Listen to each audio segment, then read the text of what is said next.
네, 김진 중앙일보 논설위원 모셨습니다. 안녕하십니까? 안녕하세요. 자, 새누리당 지금 뭐 시끄러운데 이 갈등을 봉합하고 좀 새 출발을 할 수 있을까요? 계속 그냥 나락으로 떨어질까요? 저는 일단은 봉합 국면으로 들어가고 있다고 봅니다. 아, 그래요? 예, 일단은 친박계와 비박계 양측이 사실상 이 비상대책위원회라는 그렇죠. 이 출구밖에 없다라는 데에 공감대가 형성이 되고 있는 것 같습니다. 예를 들자면 이정현 대표의 뭐 전당대회를 새로 하고 이런 안들은 전부 다 폐기됐고, 네.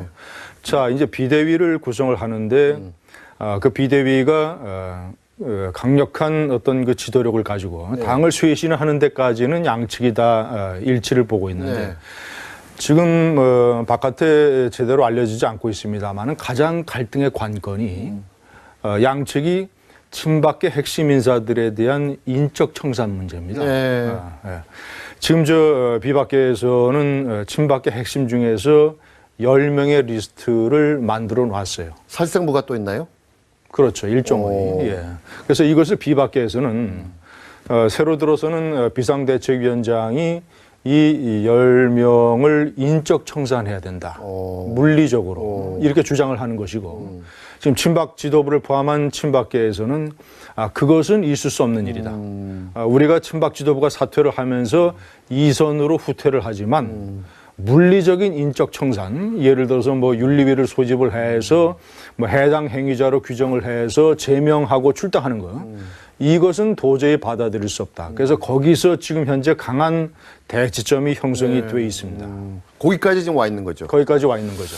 자, 새누리당 상황은 그렇고 지금 새누리당이 풀어야 될 숙제가 이 당내 문제는 뭐 당내 문제지만은 지금 제일 큰 숙제가 지금 박근혜 대통령을 어떻게 해야 되느냐 이거 아니겠습니까? 사실 당내 문제는 어떻게 보면 부차적인 거예요. 2차 문제고 대통령 어떻게 해야 됩니까? 저는 새누리당과 대통령이 처음서부터 단추를 잘못 끼웠다고 봅니다. 저는 사태 초기서부터 박근혜 대통령은 퇴임 이후에 법정에 서고 감옥에 가야 된다라고 주장을 해왔어요. 그 이유는 뭐냐면 예를 들어서 뭐 공무상 기밀 누설죄를 적용을 하느냐 아니면 직권남용의 혐의가 어느 정도 되느냐 이런 실정적 위반 여부를 떠나서 지금 최순실 사태와 관련해서 박근혜 대통령이 지은 가장 큰 죄는 대한민국의 품격을 추락시킨 죄다. 이것은 역사상 이미 돌이킬 수도 없는 것이고 이것은 본인이 어떤 그 사죄나 대가를 치르는 형식으로 국가와 국민에게 사죄를 해서 갚는 수밖에 없다. 자, 그래서 이것은 탄핵 여부하고도 상관없는 겁니다. 탄핵을 해서 만약에 탄핵이 기각이 돼서 대통령 임기를 마지막으로 채울 수 있다 하더라도 헌법과 법률을 위반하고 이 대한민국의 품격을 추락시킨 부분에 관해서는 저는 퇴임 이후에 본인이 책임을 져야 된다. 자, 그래서 예를 들자면 이거 박근혜 대통령의 일종의 6.29 선언인데 일종의 대국민 고해성사를 해야 됩니다. 내가 퇴임 이후에 법정에 서겠다. 그리고 나는 실정법 위반 혐의를 다투지 않겠다. 재판장에게 재판장님, 내가 이러이러한 실정법 위반 혐의로 내가 기소가 됐지만 나는 그것보다도 이 국민들에게 커다란 분노와 실망을 안겨준 죄, 더 큰 죄를 지었다. 대한민국의 품격을 추락시킨 죄가 있기 때문에 저를 감옥에 보내주십시오. 라고 재판장한테 박근혜 대통령이 얘기를 해야 된다고 저는 주장을 해왔습니다. 이것이 저는 박근혜 대통령의 6.29 선언이고 자, 그렇다면 어떻게 해야 되느냐. 이제는 문제는 사태가 진전이 돼서 박 대통령이 그런 선언을 천명하지 않았는데 이제 탄핵 국면으로 왔지 않습니까? 자, 그렇다면 저는 새누리당의 친박계도 탄핵에 대해서 적극적으로 반대를 해서는 안 됩니다. 탄핵이라고 하는 것은 국회가 헌법재판소에 대통령을 기소하는 거예요. 그렇죠. 자, 그러니까 국회가 의결한다는 자체가 대통령을 탄핵하는 것이 아닙니다. 대통령 탄핵 여부는 헌법재판소가 결정하는 거예요. 그러니까 일단 우리는 헌법재판소가 대통령 탄핵 여부를 결정하도록 기소하겠습니다. 그리고 현실적으로 이 모든 논란을 잠재울 수 있는 방법은 탄핵밖에 없습니다. 하야는 절대 안 되는 것이고 이 하야는 헌법상에도 없고 그리고 거국 중립내각이라든가 대통령의 이선 후퇴 또는 무슨 뭐 저 총리에게 전권을 줄 이런 것들은 전부 다 헌법 위반이기 때문에 우리 사회가 그런 식으로 문제를 처리해서는 안 되는 거예요. 비헌법적으로 해서는 안 된다. 그렇죠. 왜냐하면 대통령 이 최순실 사태 자체가 헌법 위반인데 그것을 해결하는 방법을 헌법 위반으로 할 수는 없지 않습니까? 철저하게 헌법적으로 해야 된다. 그것이 탄핵이다. 그래서 새누리당의 친박계가 탄핵에 대해서 적극적으로 저항을 하면 안 됩니다. 그래서 일단은 국회가 3분의 2의 의결로 탄핵을 의결을 해놓고 최종 결정은 9명의 헌법재판소의 현명함에 맡겨야 되는 거예요. 우리 사회가. 그래서 탄핵을 결정을 하면 대통령은 물러나고 법정에 서고 네. 탄핵을 기각을 하더라도 대통령은 남은 임기를 자신이 잘못을 사죄하는 형식으로 남은 임기를 마무리하고 대신 퇴임 이후에는 법정에 서고 이것이 이 해법을 새누리당의 이미 저 비박계는 이 해법을 자기네들의 입장으로 채택을 하고 있어요. 근데 문제는 친박계가 지금 저항하는 거 아닙니까? 그래서 저는 친박계가 당도 살고 정권을 재창출하기 위해서는 지금 가장 중요한 것은 친박계가 결정을 해야 돼요. 박근혜 대통령의 안전이 중요하냐 아니면 정권 재창출이 중요하냐. 이것은 뭐 답이 여지가 없습니다. 정권 재창출이 중요하냐. 그렇다면은 자연스럽게 제가 물어보고 싶은 것은 지금 이 상황에서 정권 재창출이라는 말을 입에 올릴 수가 있습니까? 저는 5가지의 요인으로 가능하다고 봅니다. 저는 내년에 새누리당이 정권을 재창출할 가능성이 충분히 있다고 봅니다. 5가지 요인으로. 첫 번째. 자, 2개는 새누리당 내에 있고 2개는 야당에게 있고 하나는 나라 밖에 있습니다. 자, 보십시오. 우선 새누리당이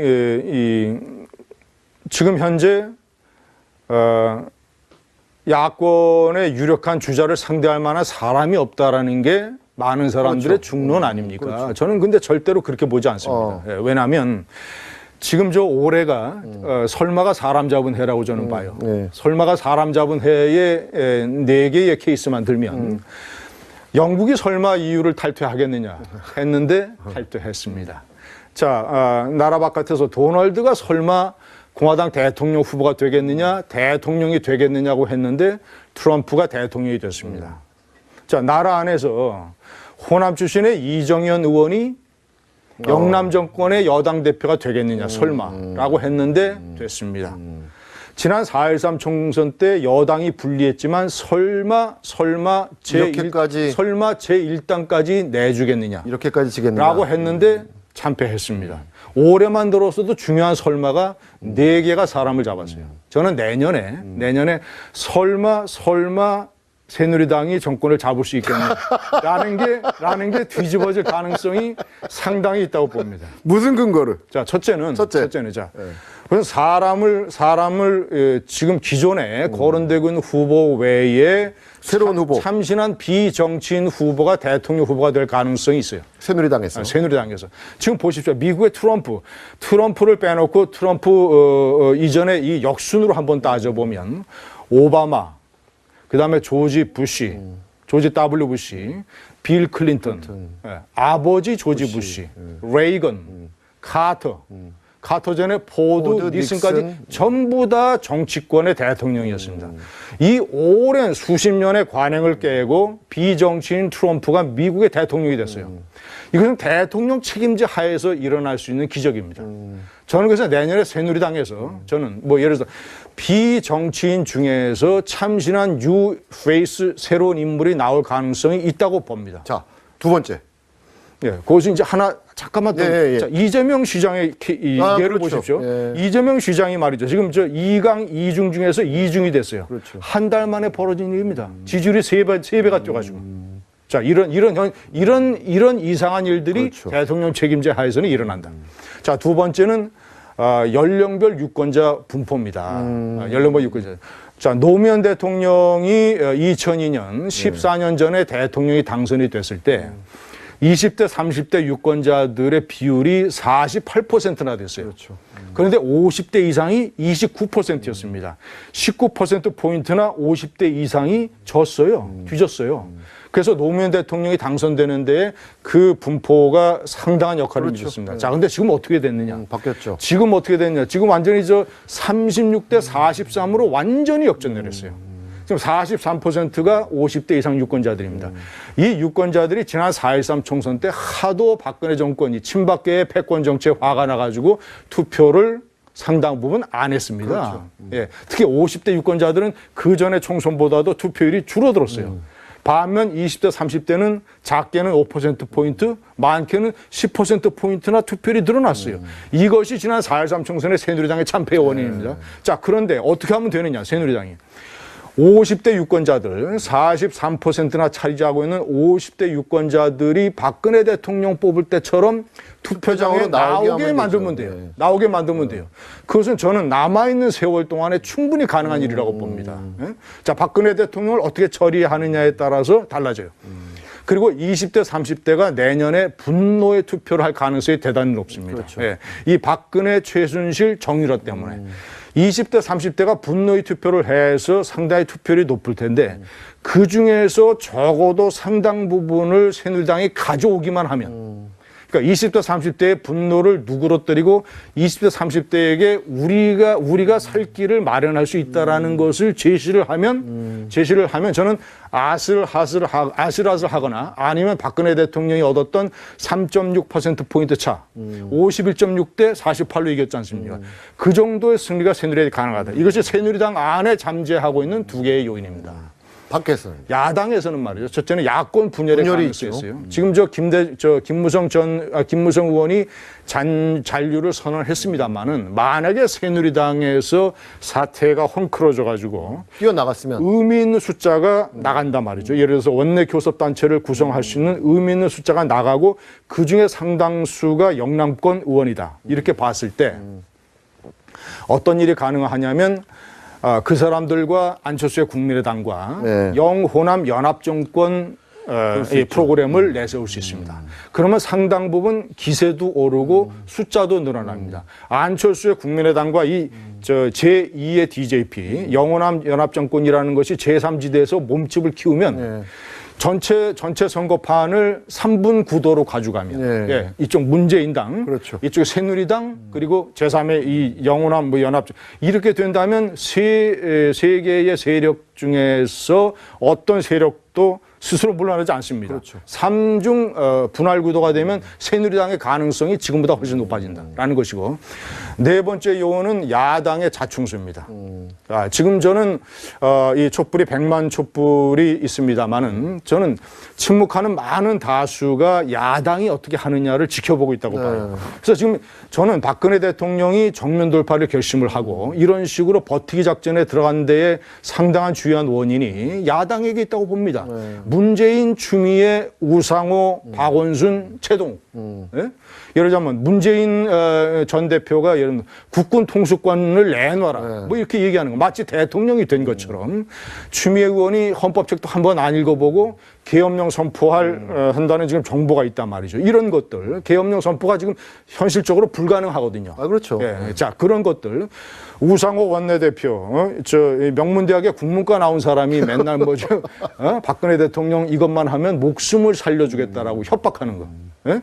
자, 그 다음에 박원순 시장이. 아니, 서울시장이 국무회의에서 의결권을 없는데 발언권을 주는 건 왜냐? 서울시가 수도기 때문이에요. 수도기 때문에 예를 들자면 국가안보상의 중요한 일이라든가 아니면 국가적으로 무슨 뭐 천재지변이 일어나거나 상당히 중요한 일이라서 서울시와 관련된 일이 있을 때 발언하라는 거거든요. 그렇죠. 예? 최순실 사태하고 서울시 행정하고 무슨 상관이 있습니까? 워낙 화가 나니까 이제 그러셨겠죠. 그러니까 말이죠. 그런 자격이 없는 서울시장이 국무위원들 호통치고 물러나고 하는 이런 과도한 행위. 그다음에 최동욱 총장 말이죠. 예? 아니, 혼의 자식 때문에 쫓겨난 거는 세상이 다 아는 건데 민주화 투사로 둔갑을 해서 박지원 국민의당의 원내대표가 이 사람을 특검 후보로 적극적으로 고려한다고 했습니다. 그런데 최동욱 총장이 세상에 나와서 특검 제안을 받으면 할 용의가 있다고 그랬어요. 예? 이런 것들은 전체 최순실 사태를 상당히 희화화시키는 겁니다. 예? 세상에 그러면 제 주장은 침묵하는 다수가 야권이 어떻게 하느냐를 유심히 보고 있다. 저런 것들은 말이죠. 침묵하는 다수의 또 다른 분노를 자아냅니다. 그럴 수 있죠. 지금 대통령이 되기 전에도 집권하기 전에도 이런 일이 벌어지는데 야당이 진보좌파 정권이 들어서면 도대체 어떤 일이 일어날 것인가. 이런 우려를 전통적인 보수 중도층 외에도 무당파층에서도 상당 부분 할 수 있다는 거죠. 네. 자, 마지막 요인은 어떤 거냐? 이거는 이제 북한과 관련된 것인데 지금 트럼프 행정부를 저희가 잘 봐야 됩니다. 네. 국가안보보좌관이 되는 플린이라든가 네. 또는 이제 국방장관 유력 후보가 되는 매티스 장군이라든가 이런 사람들은 대단히 북한 문제에 대해서 강경파입니다. 네. 이 사람들은 전통적으로 군인 출신이고 군사작전의 효용성, 실제로 군사작전이 세상을 바꿀 수 있다는 신념을 가진 사람들이 이런 사람들이 만약에 북한에 대해서 상당 부분 실제로 군사작전까지 가지 않는다 하더라도 굉장한 압박을 가하고 군사작전의 직전까지 간다고 한다면 한반도의 안보 유동성은 대단히 높아지게 됩니다. 그 과정에서 김정은 정권 내에서 어떤 일이 벌어지느냐, 김정은이 여기에 대해서 어떻게 대응하느냐에 따라서 새누리당 역시 이런 안보 위기에서는 새누리당에 대한 지지가 높아질 수 있다는 가능성이 있는 거예요. 그래서 제가 이 열거 한 5가지 이유로 새누리당에게 충분한 가능성이 있다 이렇게 보는 것이죠. 그렇게 자신 있게 말씀하시는 거 보니까 꼭 점쟁이 같아요. 그건 아니고 이제 그동안의 오랜 기자 경력에서 나온 그 경륜을 바탕으로 지금 말씀하신 거죠. 일단 이제 저의 분석이고 저는 아까 이제 설마 얘기로 돌아와서 잠깐만 말씀드리면 지금 남아있는 만약에 탄핵을 생각을 하면 우리가 빠르면 한 4개월이나 5개월 후에 대통령 선거를 치르게 됩니다. 그렇겠죠. 탄핵에서 기각이 되면 1년이 남았습니다. 저는 한국 사회에서 5개월이나 1년이라는 생각. 아시겠죠? 무슨 말씀입니까? 무슨 일이든 어떤 일이든 일어날 수 있습니다. 알겠습니다. 네, 청와대가 발기부전 치료제인 비아그라를 구매한 것은 사실이지만은 해외 순방 때 고산병 치료 목적이었다고 해명했습니다. 요즘 하도 해괴 망측한 얘기들이 떠돌아다니다 보니까 이런 것도 화제가 되는 것 같습니다. 고산병 치료에 진짜 효능이 있는지 없는지 이 여부를 떠나서 비아그라의 혈관 확장 기능 때문에 산악인들도 비아그라를 실제로 많이 가지고 다닌다고 합니다. 최순실 사태 이후에 맨날 그냥 지저분한 얘기만 듣다가 그나마 우리 실생활에 유용한 정보를 얻을 수 있어서 상큼했습니다. 이런 것도 작은 행복이라고 해야 하는 건지 잘 모르겠는데 분명한 것은 말이죠. 분명한 것은 요즘 같은 때일수록 차분하게 각자 자기 일을 열심히 하는 게 중요합니다. 오늘 외는 여기까지 하겠습니다. 오늘 말씀 잘 들었습니다. 고맙습니다. 감사합니다.